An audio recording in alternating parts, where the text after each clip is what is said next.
One of the best things about diving is that there's always something new to try and someplace new to find underwater adventure.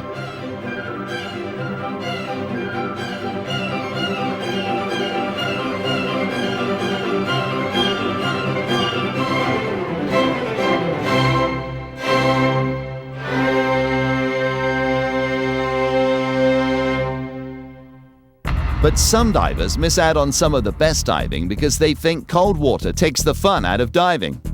It doesn't. Being cold does. Thanks to today's dry suits, you can dive in comfort in colder water, and that means that dry suit diving can open whole new underwater worlds you might not see otherwise.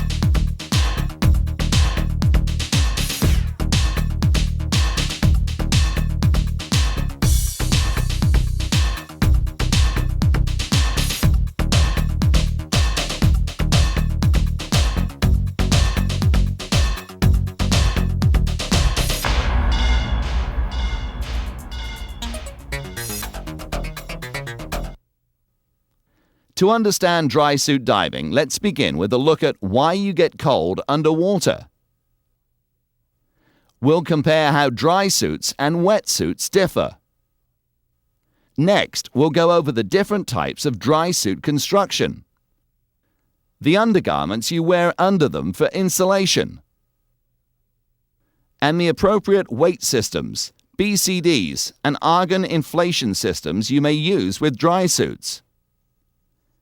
This provides the basis for understanding diving with a dry suit and about dry suit safety and handling emergencies. Finally, we'll cover basic dry suit maintenance and dry suit repairs.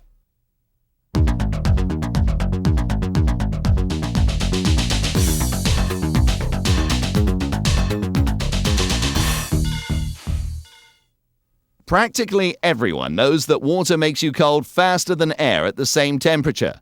But have you ever asked yourself why? It's because water has a higher heat capacity than air. In other words, a given volume of water can absorb significantly more heat than the same volume of air. Thanks to its high heat capacity, water carries away heat about 25 times faster than air. It's a pretty warm day if it's 27 degrees Celsius or 80 degrees Fahrenheit. But in water the same temperature, even a swimmer cools pretty quick. Without an exposure suit, water has to be about 34 degrees Celsius, 93 degrees Fahrenheit or warmer for your body to keep up with heat loss. As we'll discuss in a moment, an exposure suit slows heat loss underwater. But while we say casually that a wet or dry suit keeps you warm, it's more accurate to say that it delays how long it takes to get cold. In most diving situations, given enough time, you'll lose enough heat to become uncomfortable. But with the ideal suit for the temperature, you finish the dive before you get too cool. There are 8 variables that affect how fast you lose heat in water. First, there's the water temperature. And second, how long you're exposed to the water. The insulating qualities of your exposure suit is a third. Your body's ability to generate heat is a fourth variable. People with more muscle mass tend to stay warmer, but your overall metabolism rate, and even whether you're hungry or not, affects how much heat your body generates. A fifth influence on how fast you lose heat is how much fat tissue you have. Fat tissue insulates and tends to help you retain heat. 6. Body shape affects heat loss. A high surface area to weight retains less heat, so generally, thin, tall people tend to lose heat faster than shorter, heavier people, all things being equal. And 7th, you acclimate to water temperatures both physically and psychologically. Divers in cooler climates usually consider tropical water warm. But people who live in tropics find it cool and need more insulation. Finally, your activity level plays a part. If you're swimming around a lot, you generate more heat than if you stay in one place the entire dive. Getting too cold not only takes the fun out of diving, but it has some safety concerns. Our bodies function in a very narrow core temperature range centered around 37 degrees Celsius, 98.6 degrees Fahrenheit. If the core temperature drops below this range, a diver experiences hypothermia. Even mild hypothermia can be dangerous.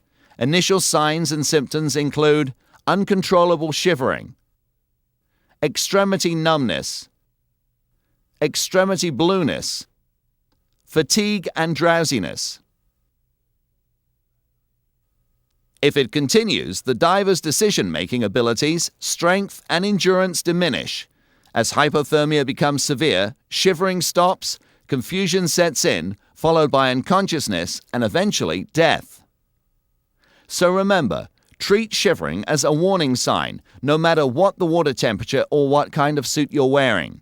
If you shiver uncontrollably, end the dive and seek warmth at once.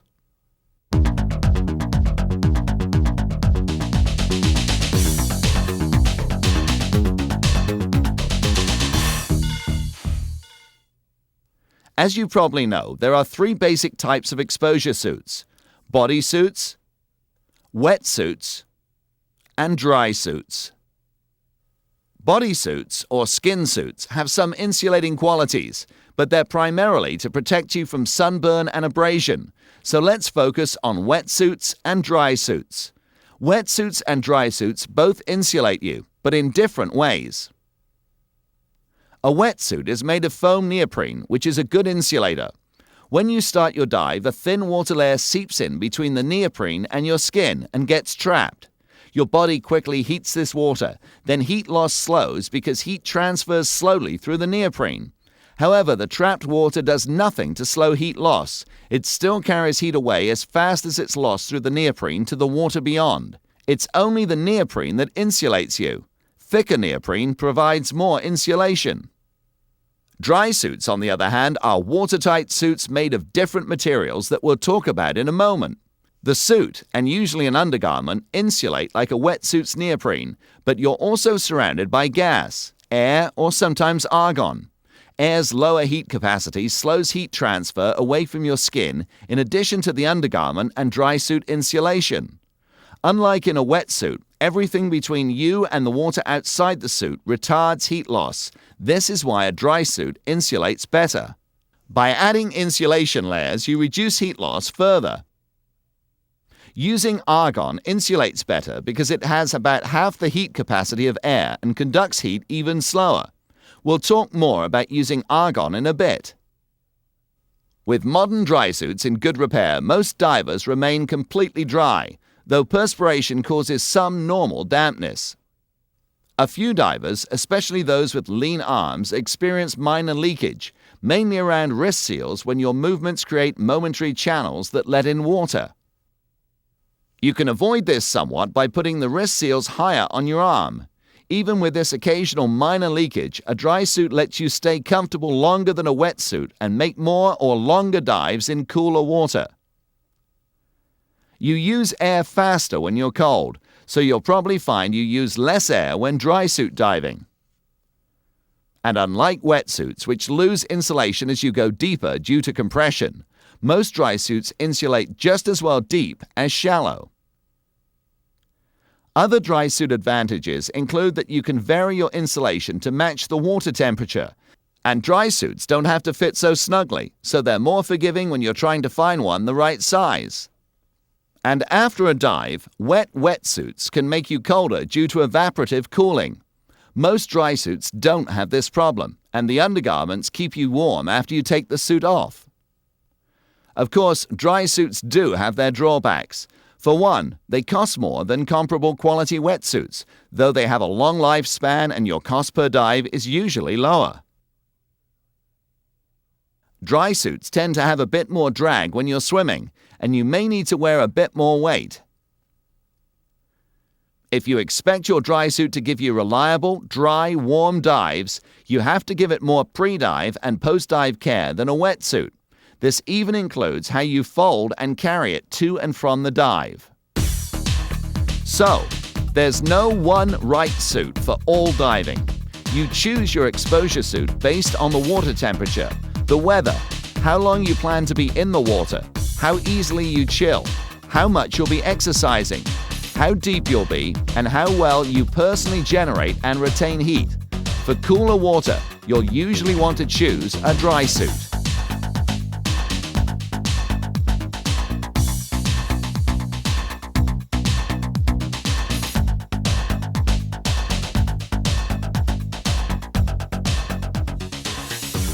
Like all dive equipment, you can choose from a variety of dry suits with different features, which we'll look at in a moment.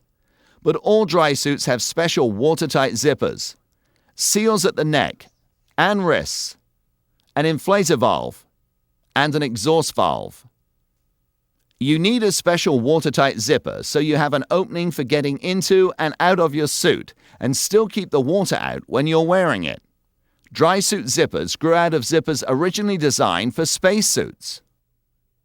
Dry suit zippers are reliable, but they're one of the most expensive and sensitive parts of your suit, so you need to give them proper care.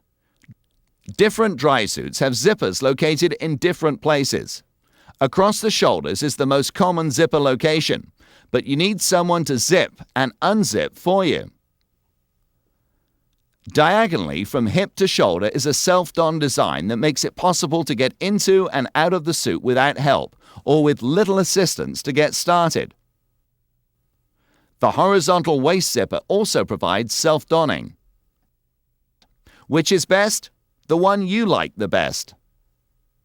Dry suits also have seals at the neck and wrists. Seals may be made of latex rubber like these, or neoprene like these. Latex seals are the easiest to put on and take off, to adjust size and to replace if necessary. But they're also the easiest to damage, and they don't insulate and cause cold spots unless there's insulation over or under them. You can get two types of neoprene seals, flat sealing, which are the simplest to put on, and fold under, which are commonly used as neck seals, but also available for wrist seals. Neoprene seals may last longer than latex seals and they insulate, but replacing them is harder and size adjustment takes longer. They also stretch with use, whereas high-quality latex seals don't. Again, the best for you is the type you like best. Some dry suits have interchangeable seals, though these are most commonly used in rental dry suits. Keep in mind that seals can leak when you make a fist, forming channels under a seal, when there's dirt or hair under a seal, or if you vent air through a seal. But you can usually avoid this leakage through proper donning and diving techniques. A damaged seal may leak quite a bit, and hair under your neck seal will drizzle cold water down your back throughout a dive. When you buy your dry suit, you'll get neoprene seals sized approximately to your neck and wrists, but you may need to adjust them so they're snug, but not uncomfortable. It's best to have seals adjusted by someone trained and experienced in it, but it's not difficult if you're careful. Latex seals are usually tapered so that you can make them larger by trimming them. Have someone hold the seal where you trim off no more than about 5 millimeters, a quarter of an inch. If in doubt, under-trim. You can always retrim if it's still too tight after a dive. But if you cut off too much, you'll have to replace the seal. You don't trim neoprene seals, but stretch them overnight on something that's round and about the right size. Again, air slightly tight if in doubt, and leave room for the seal to stretch further with use. Stretch seals too big, and you'll have to replace them. But never wear a neck seal that's uncomfortably tight because it can trigger the carotid sinus reflex. This is when the seal presses on the carotid arteries in the neck, which the body mistakes for high blood pressure. In response, the heartbeat slows and less blood reaches the brain, but the pressure is still there, so the heart slows further. Eventually, a diver can faint because of inadequate blood reaching the brain. A seal tight enough to cause carotid sinus reflex will usually be uncomfortable and make the diver feel lightheaded before losing consciousness, so you can avoid this problem by not diving with an uncomfortably tight neck seal. A dry suit surrounds you with an airspace that you need to equalize when you descend. That's what the inflator valve does. It works like your BCD inflator to add air or argon to your suit to prevent a squeeze and to maintain your buoyancy. The inflator valve connects to your regulator, or if you're using argon, to a small tank with a special regulator. The inflator's usually in the center of the chest, but you can have it located elsewhere if you prefer. Remember to disconnect the low-pressure hose before taking your scuba unit off, and to connect it after you put it on. When you ascend, you need to release expanding gas from your dry suit to prevent excess buoyancy. You do this by pressing on the dry suit exhaust valve while raising it, which usually means ascending with your feet down and raising your left shoulder slightly. You can set the exhaust valves on most modern dry suits to vent automatically. You adjust the valve to hold the amount of gas you want in the suit. We'll go over this in detail when we look at dry suit diving techniques. When you ascend, you set the valve all the way open so the maximum expanding gas escapes automatically.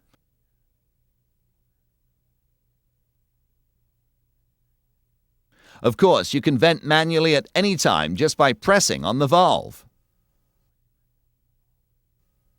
You can choose from a lot of different materials in a dry suit. Tri-laminate material is one of the more expensive materials, but it's lightweight for travel, easy to repair, and lasts a long time.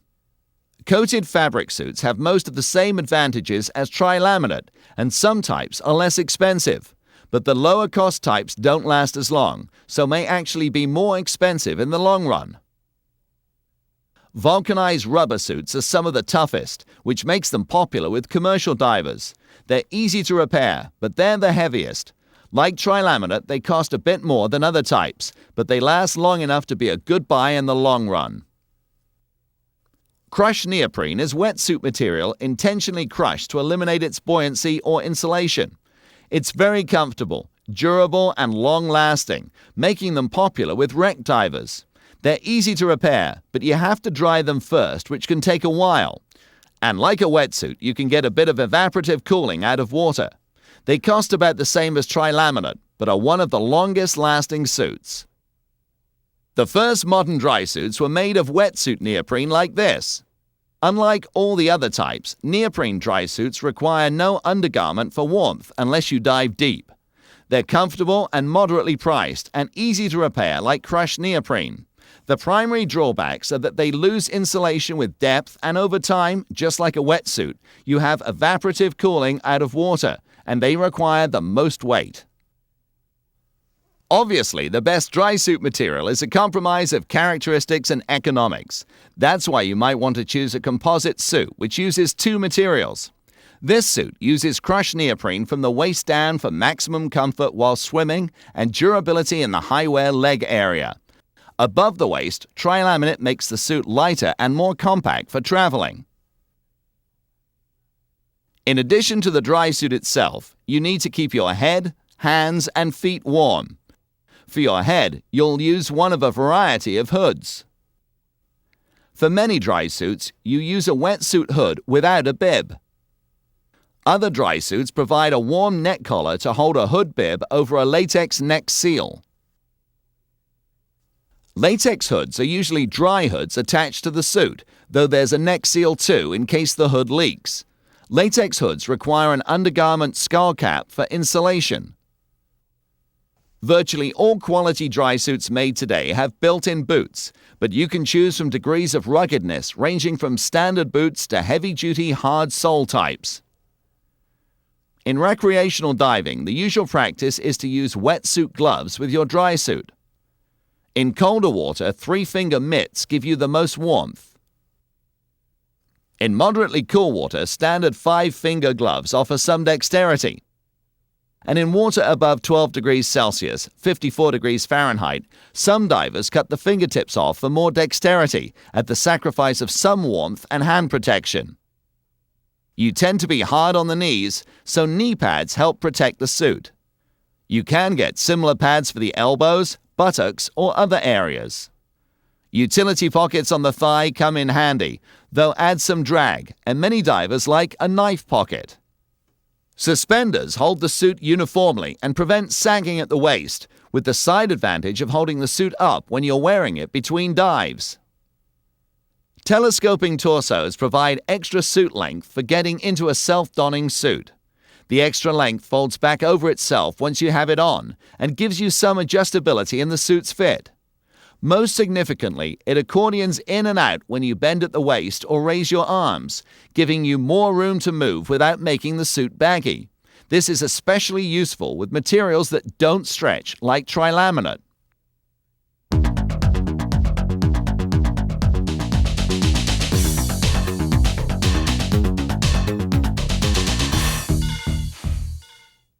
Except for neoprene suits, dry suits don't insulate you much.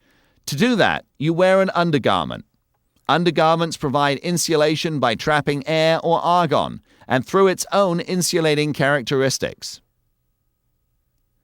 There are 6 considerations when choosing an undergarment, the first being cost. Like all dive gear, the more you can invest, the more you'll get in terms of performance, durability, and other advantages. Second, choose your undergarment based on the water temperature you'll be using it in. Different garments have different temperature ratings. Third, you might want to consider the garment's insulating characteristics when wet. Some, like Thinsulate, provide excellent insulation even with a leak. Others don't insulate as well. Fourth, consider the care the garment requires. Some take the same care as any clothing. Other types have special laundering requirements.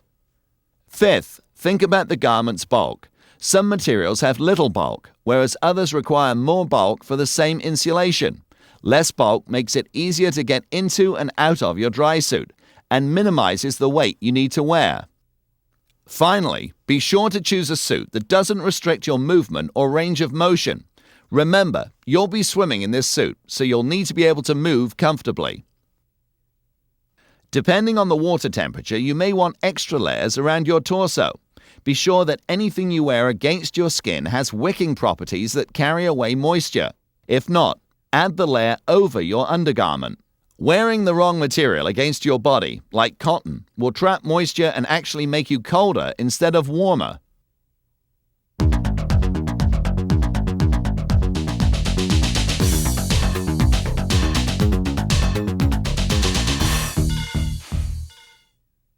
A dry suit carries gas trapped in the undergarment to provide insulation, but that means you may need more weight to offset the resulting buoyancy. How much more depends on the type of suit and undergarment you use, so it may be a little more weight than you're used to, or considerably more. You may be used to a weight belt, but alternatives include weight harness systems and BCDs with integrated weights. These take the load off your lower back and make it easy to redistribute weight. You can even divide your weight between 2 weight systems and use accessory weights to distribute weight where it's most comfortable and gives the underwater balance you like. Remember, you don't have to be able to ditch all of your weight in an emergency, just enough to assure positive buoyancy. With 2 weight systems, you can ditch part of your weight, minimizing the risk of an uncontrolled ascent. Chances are the BCD you have will work just fine with a dry suit, though you may need to readjust it to fit over the extra bulk. You're going to learn to control your buoyancy underwater using your dry suit, but it's much more comfortable to use your BCD to float at the surface. And you use your BCD for buoyancy control if you have a problem with your dry suit. With lower heat capacity than air, argon insulates better than air without adding insulation. An argon system is a small cylinder with a special regulator that connects to your dry suit. Note that it has no regulator second stage, so you can't accidentally breathe from it. It's recommended that you still have a low-pressure hose coming off your air regulator that you can attach to your dry suit if you inadvertently use all your argon during a dive. Using argon has some disadvantages, including the inconvenience of carrying the extra system and getting argon, which many dive stores don't carry. There may be regulations you have to follow regarding the type of valves and regulators used with argon. and the decompression considerations of diving surrounded by argon have not been studied. There are no major theoretical concerns, but if you choose to dive with argon, you must accept the risk that there may be unknown decompression risks. It's important that an argon system be marked clearly so that no one accidentally tries to breathe from it. Argon isn't toxic. The concern is the lack of oxygen, which would cause a diver to black out without warning.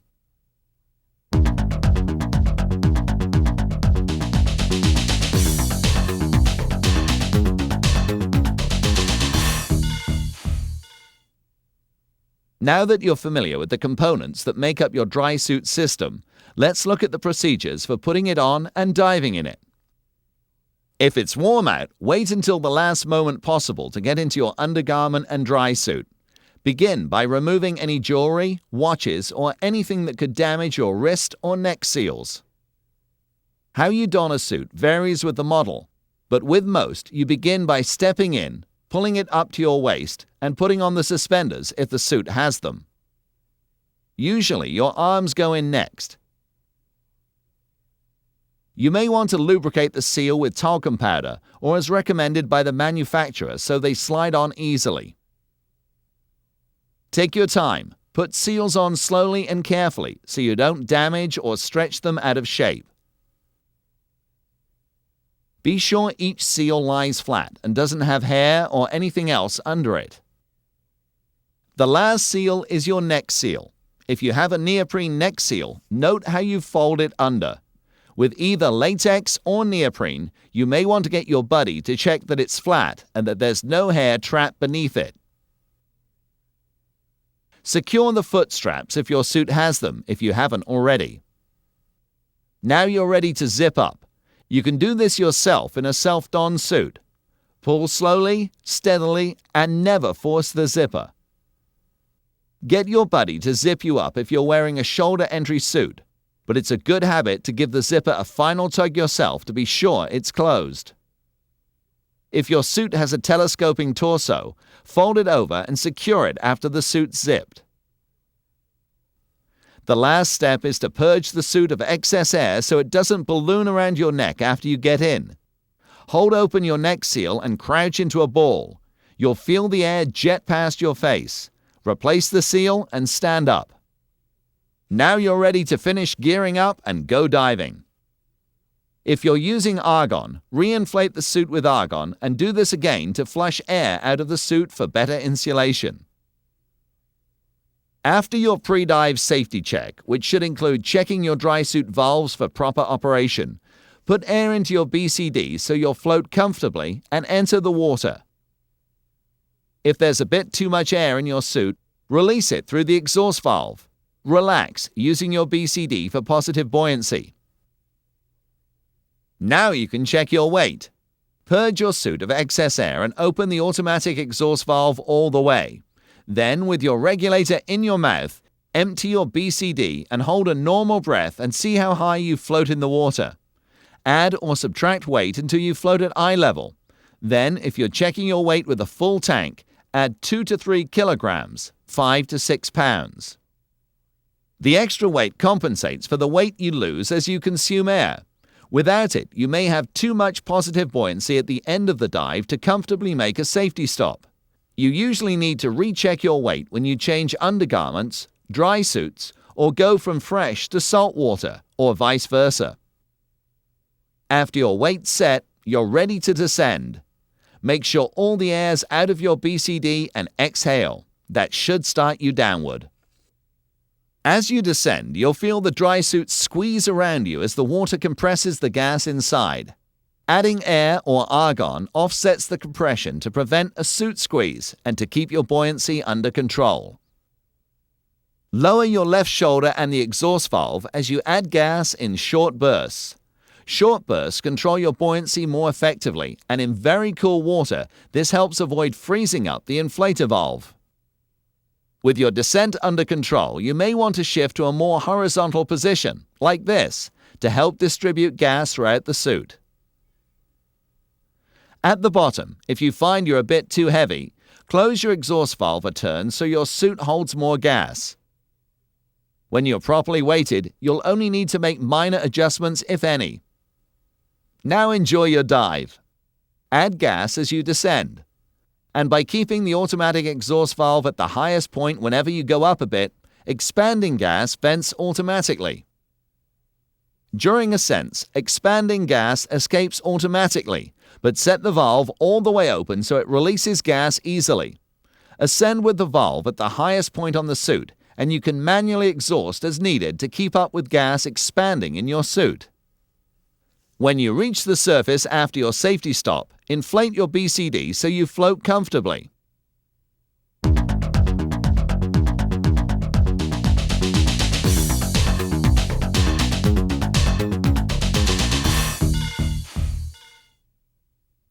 There are a few safety considerations unique to dry suit diving. Using proper techniques, you can make thousands of dry suit dives without incident. But to be prudent, let's look at the hazards, cause, prevention, and correction to suit squeeze, excess buoyancy, excess air in the suit legs, and to a flooded dry suit. Suit squeeze occurs if you descend without adding gas to the suit. This can happen if you forgot to connect the inflator hose, if the valve malfunctions, if you're using an argon system and run out of argon, or if you simply forget. A suit squeeze can cause painful welts and bruises, and if you keep descending, it can restrict breathing. If you're descending and can't add gas to your suit, immediately stop your descent. Use your BCD if you need to regain neutral buoyancy, and abort the dive. Switch to the spare hose from your breathing regulator if you're using an argon system, but don't continue the dive if you can't put gas in your suit. You can avoid suit squeeze by checking your dry suit inflator valve before entering the water, and by remembering to add air to your suit as you descend. If you're using an argon system, make sure you have enough argon for the dive. Excess buoyancy is a serious concern because it can lead to a runaway rapid ascent, which poses a risk of decompression sickness, lung expansion injuries, and other serious pressure injuries. One way this can happen is if your inflator valve sticks or freezes open, causing your suit to inflate rapidly. To correct this, immediately disconnect the inflator and dump the excess gas through the exhaust valve. Remember to position yourself so the exhaust valve is the highest point on the suit. You can avoid inflator valve problems by checking it before diving, by adding gas in short bursts, by maintaining your suit properly and having it serviced annually. Follow manufacturers' recommendations in water cold enough to call for sealed ice diving regulators that resist freezing. Although rare, an exhaust valve can stick shut, making it impossible to vent expanding air when you ascend. If you can, swim back down or grab something to stop your ascent.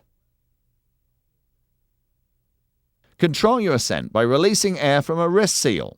You may get water in the suit doing this. You can release air from a seal anytime you can't get enough air to vent through the exhaust valve.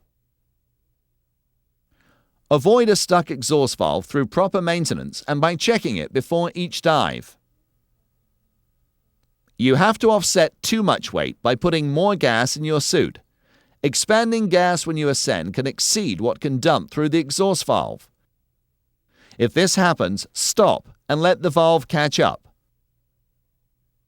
If necessary, hang on to something or release gas through a wrist seal. Then resume ascending more slowly so that expanding gas has time to vent. You avoid this by diving properly weighted. A lost weight system can lead to a runaway ascent. The techniques for lost weights apply to handling a runaway ascent of any kind in a dry suit. Of course, you can avoid losing weights by being familiar with your weight system and by inspecting it before each dive to be sure it's set up properly and secure. Your weight system may release if you don't secure it properly, or if you accidentally trip the release. If you can, grab the weights, but if you miss, you'll need to handle a runaway ascent. Dump as much gas as you can, and then grab a line if you can to slow your ascent. Otherwise, flare out facing the surface to create as much drag as possible. Make an R sound as you exhale each breath to assure an open airway, and watch overhead for any objects that you may need to steer clear of. Excess air in your suit's feet or legs is caused by having too much buoyancy and then allowing your legs to get above shoulder level at the same time.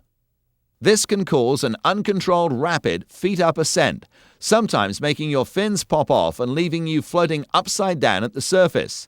This is actually a rare problem because you can easily prevent it by avoiding excess buoyancy and by not ascending with your feet higher than your exhaust valve. There are several ways to get out of a feet-up ascent. To perform a forward rollout, bend at the waist and kick forward until you're head up. A backward rollout is the same technique, only in the other direction.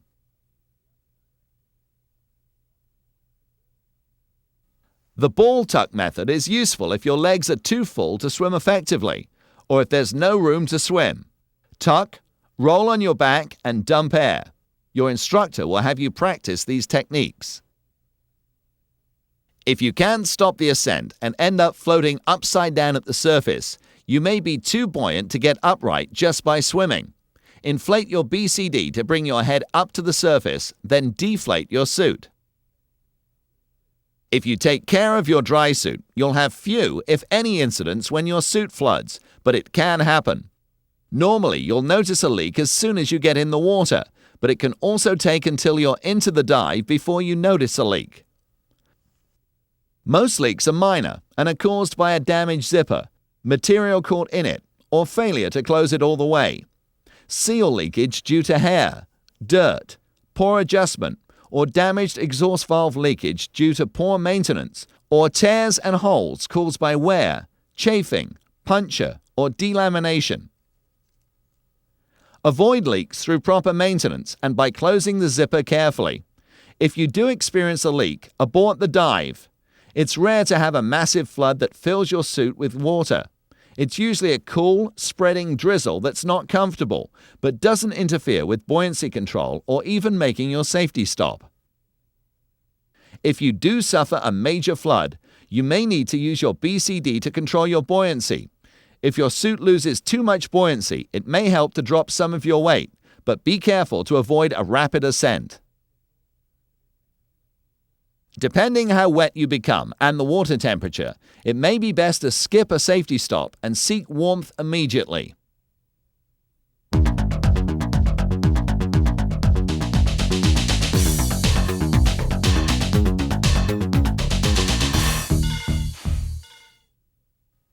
Earlier you learned that dry suits require a bit more care than a wet suit. Let's take a look at how to maintain, store, and pack your dry suit. Like all your gear, your first line of care is rinsing the suit in fresh water after using it. Zip the suit shut and be careful around the neck and wrist seals and you'll keep water from getting in. But if you've had more than minor leakage, or if you sweat a good bit, you'll want to rinse the inside of the suit too. Be sure to rinse the valves thoroughly. Then hang the suit to dry over a thick rod or something that avoids creasing. If you rinse the inside and will need it soon, hang it inside out. Avoid leaving the suit in one position for more than a day, and don't hang it in direct sunlight. If you're not going to use the suit for a while, make sure it's completely dry. Then, if you like, dust the seals with talcum powder as directed by the manufacturer. Tuck latex seals into the arms and body of the suit. By the way, do not use any silicone on any part of your dry suit. Even some seal preservatives have silicone and are not recommended by some manufacturers. If the zipper picked up any dirt or grit, clean it gently with mild soap and water and a soft toothbrush. Rinse and allow to dry. Do this before attempting to open the suit if it got really dirty during the dive. After cleaning, lubricate the zipper using paraffin zipper wax. Never use silicone or silicone spray on your dry suit zipper unless directed otherwise by the manufacturer. Put the cap on the inlet stem so it won't damage the suit. Then fold the suit up loosely with the zipper open. Fold so the zipper lies relaxed with no sharp bends. Keep your suit in a sealed plastic bag to reduce ozone damage, then store in a cool, dry place away from water heaters, automobiles, electric motors, and other sources of ozone and hydrocarbons. You can machine wash and dry most undergarments, but with many types, especially Thinsulate, it's important that you do not use soap or detergent because its residue interferes with its ability to wick away moisture. If it's so dirty that you must use detergent, use only a little, and after doing so, run the suit through several cycles without detergent to be sure you rinse it all out. In caring for your suit, baby the zipper. It's your suit's most expensive part, so always store the suit with the zipper open and folded gently. Have anyone helping you open and close it gently, and never force a stuck zipper. When you turn the suit inside out, be careful to avoid overstressing and twisting the zipper. And when wearing your suit partially donned between dives, avoid sitting or leaning against the zipper. When traveling with your dry suit, if possible, pack it in its own bag, fold it like you store it. You'll probably carry your undergarments in a separate bag so you can keep them warm and dry. As much as possible, avoid damage by keeping your dry suit out of stacks of other gear, and try and pack it so that if anything heavy does end up on top, it won't damage the zipper. Besides the care you give your suit, have the manufacturer or your PADI operation service your suit annually. This service not only includes valve overhauls, but inspects for problems and wear before they become serious.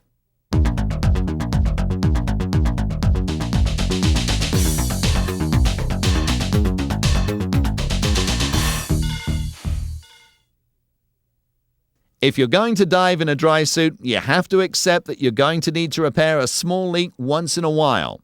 So we're going to go over the basics for normal repairs like patching a hole. Handle major repairs, replacing a boot or a valve, by taking your suit to the manufacturer or a dive center. You're not likely to have the resources for such extensive jobs, but these professionals have the tools and materials to do these repairs right. Since different materials require slightly different repair methods, you'll need to consult the manufacturer literature and the PADI Dry Suit Diver Manual for specifics for your suit. The first step in repairing a leak is finding it. Sometimes you can do that during the dive by elevating the area that's leaking and looking for bubbles. Note where the leak is as precisely as you can. Tiny holes can be hard to relocate later. If the hole is someplace you can't see easily, get your buddy to help. You can also locate a leak by zipping the suit up and closing the seals with rubber bands or by putting appropriate sized cans or jars in them. Inflate the suit, spread soapy water on the area, and watch for bubbles. Or you can immerse the suit and watch for bubbles. Another method, go into a dark room and put a flashlight inside against the leak area. Look for the light to shine through the hole. This method works best with trilaminate, vulcanized rubber, and coated fabric suits.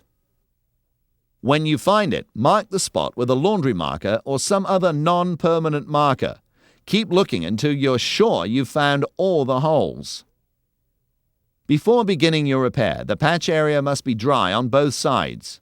Use a hairdryer set on low heat to speed drying if you like. Check the literature for your type suit, but in most cases, the next step is to locate the repair area on the inside of the suit. You patch most suits on the inside not only because it looks better, but normal stresses press the patch against the repair area. Apply cement appropriate for your suit material. In some cases, you may need to remove some material first. Some repairs, like a tear, may require only gluing, but you'll usually apply the patch next. Allow the cement to dry before diving the suit again. This may take less than an hour or up to 24 hours, depending on the cement you had to use. You normally have the manufacturer or your dive center replace seals. But if you're going to be on an extended trip, you might need to replace a seal yourself. If you think this may apply to you, it's a good idea to do it the first time with someone who's done it before. The first step is to remove the old seal, and how you do this varies depending on your suit. In some cases, you carefully peel the seal away, and in others you trim the cemented area off your suit.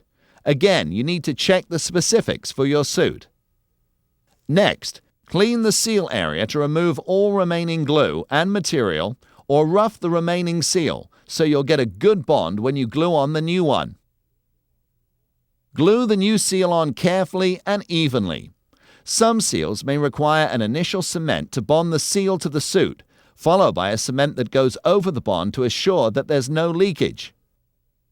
Seal replacement may take more than a day, so allow yourself plenty of time and don't rush the job.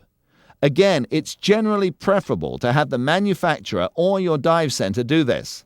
And keep in mind that sometimes you can repair a seal, particularly neoprene ones, well enough to use the suit until you can have the seal replaced professionally. But remember, you won't spend near as much time repairing or caring for your dry suit as you do diving in it. That's what a dry suit is all about. More diving in more comfort.